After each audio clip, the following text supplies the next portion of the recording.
Okay, we can do this. We're good. We're good.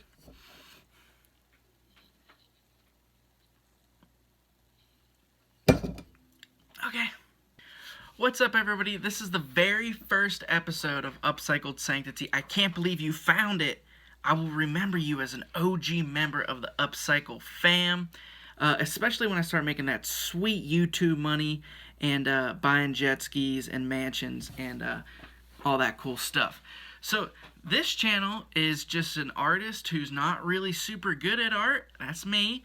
And I like to do all kind of things on canvas, taking apart thrift art, some coolers, anything I can get my hands on, and try to put my own spin on it. Um, I really hope you enjoy what's going on. We're going to drink some beers. We're going to crack some jokes, mainly at my expense. It's how great I am at art. And yeah, this first piece that we're going to work on today is called Kill the Wolf. And it's a small canvas piece. I really hope you enjoyed it. It means a lot to me. And let's get to it. Oh, before I forget, what we're drinking today is a little juice bomb. Ooh, is it juicy? Ooh. I'll let you know how it is at the end, and let's go. Alright, so we're starting off with an 11 by something or other canvas. It doesn't really matter because every time you measure a canvas, they're always a quarter-inch off or two, so which just screws up everything when you're trying to make things centered. First up, you're going to have some riveting video of somebody painting black onto a white canvas over and over and over again. As I started and the paint was wet, I'm thinking, one coat, we're done, we're moving on. Obviously not going to be the case. The paint that I'm using, if you notice that big tube of black that I had in the beginning, is like $5. So what I'm trying to say is it's super low quality, probably like the low Michaels or Hobby Lobby stuff that they sell. But it's cheap and it gets the job done. So we're going to hit it with some heat after we do the edges here. And shout out to my wife for letting me use her hairdryer without me asking. Appreciate it, honey. And right now I can tell as it's drying on its own that we're definitely going to be in for a couple coats here. So as we're hitting this with the heat, just to talk about the piece that we're working on today, it is inspired by a scripture verse, and it's Luke 10:3, where Jesus is talking about sending the sheep out to the wolves, and it's just about keep an eye out for those wolves in your lives that aren't looking out for your best interest but their own. Here is some more YouTube magic, some beautiful second coat action.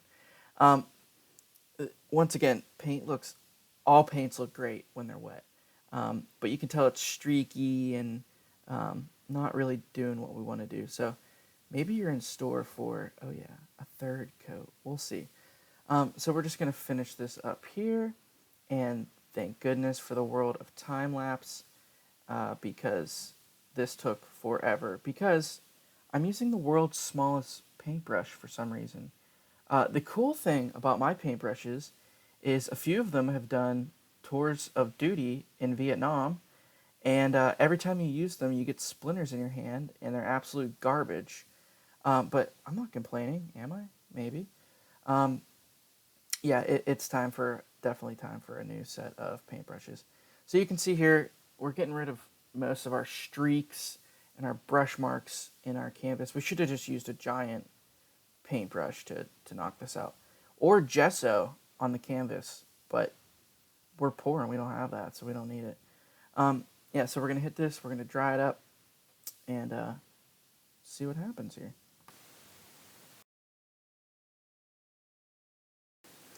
All right, on to a basement artist's best and worst friend. This is the Cricut, of course, and I'm using a removable vinyl because we're going to put it on that acrylic paint. And yeah, this, if you've ever worked with vinyl before in your life, you know the nightmare that it is. But the Cricut is an amazing tool. If you know how to run Windows 95 Paint, you can do it. I'm just taking the cut that we made and trimming it up a little bit so we can fit it on our canvas. and try to get it as straight as possible. Um, you never get a canvas that's perfectly straight. They're always just wrapped weird, and especially when you buy the ones off the clearance rack. But anyway, so right back at it, you get another coat, and look at that panning shot with the camera moving. Yeah, that's not movie magic. That is just my camera slipping on the tripod, and we're moving on. So I put the vinyl down. I saved you that nightmare. It is a nightmare to get it down. It's constantly picking it up and putting it back down. But we got it where we want it. So I started with a little sponge, trying to be all dainty and cute with it. Um, that turned out to be a joke, and I went straight to the little paintbrush here. So I'm going to just fill in our stencil, and you can tell I'm getting a little over spray, a little over painting here onto our black, but we'll clean that up after we're done. And initially I really liked how the black was coming through. It looked distressed, kind of like a spray paint type feel to it, but I have ADHD and I just can't let that happen. So we do go right into another coat after this. So yeah, you'll notice too. There's a dagger, if you can make that out, below the wolf figure there, and I forgot all the detail parts of the vinyl. And after I put it down, I was just too lazy to add them back with the little pick tool. So we're gonna do that on our own when we peel it up. So just putting on the second coat of white, and then we're gonna hit it with the blow dryer again. Be careful with the heat on the blow dryer, because you could do some damage, especially with the vinyl down. The glue will actually start to slide a little bit underneath the vinyl, um, more so with when you're using permanent vinyl. But um, if we use permanent vinyl here, we'll rip up all that beautiful black paint. Now, the moment you're all been waiting for. Oh yeah, that's 10,000 subscribers right there. Everybody loves a good peel shot.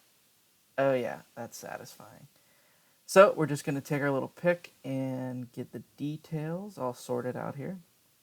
So right now it's hard to read here. As I work on my videography skills, I'll try to get some better angles for you guys.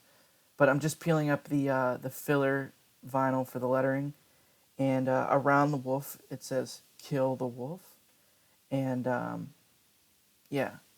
Now we just need to clean this up a little bit. This was the most enjoyable part for me, using our super fine detail brush here. I mean, it's thinner than a toothpick, and the concentration and patience, it makes you feel like you're actually good at art, but you're just following the lines. And any little bleed throughs that we got, we're gonna touch up on the corners with black. The smaller your cut is on the Cricut, the lettering, for example, it's going to bleed through more noticeably. You notice on the wolf, we didn't really have to do much finish work on that. Now we're just going to put the detail in on the sword. Man, you're Josh. Good job. You're awesome. You should make YouTube videos. And then I get to this part in the dagger here and make the world's most not straight line ever. And then I work on that for like 6 hours. It feels like, yeah, I'm even getting bored with myself here. Um, but perfection. We aim for perfection.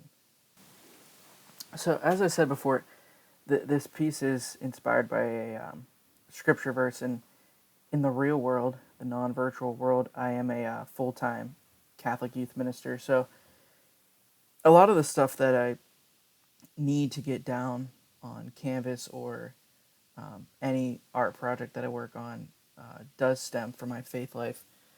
And if you're into that, that's cool. If not, there's lots of other things that I'll be working on this channel that aren't necessarily inspired by my faith.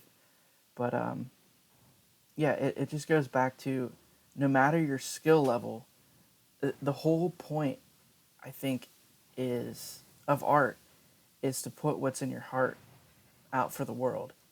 And that's sometimes intimidating to do, and scary sometimes, but you're just making art for yourself, and you shouldn't be afraid to express yourself in any way when it comes to art.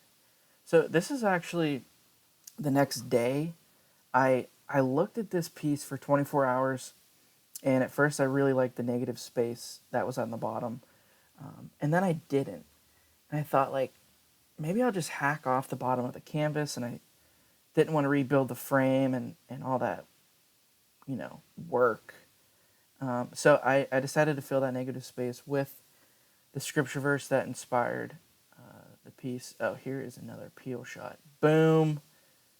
There's another 20,000 subscribers, and it turned out good. I used a different font than in the main piece, just to switch it up a little bit, give it just a real minimalist feel to it. I went with a typewriter font. I just really like that look, and kind of makes you stop and think as opposed to just boom, color in your face, tons of stuff going on, which I like too, but not for this piece. And you can also tell that I'm not wearing a hat today, and I am going bald, so comment down below if it's time to just shave it all off or continue wearing hats like a 14-year-old. There's the last little piece of vinyl, and ladies and gentlemen, the end is in sight.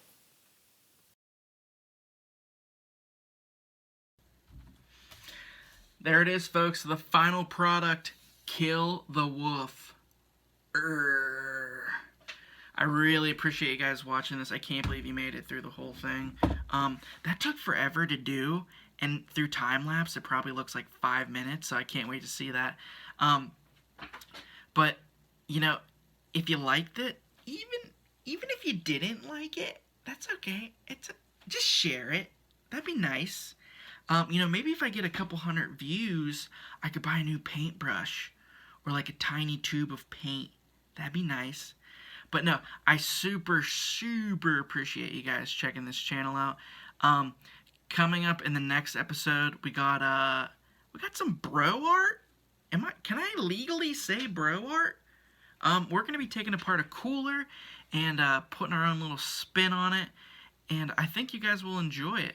So please, please, please share this with grandmas and ex-girlfriends and ex-boyfriends and everybody else in your social media. Really appreciate it as always. God bless you, and why don't you go paint something now? Bye. Oh, I forgot to mention the beer. It was delicious and juicy. See you guys.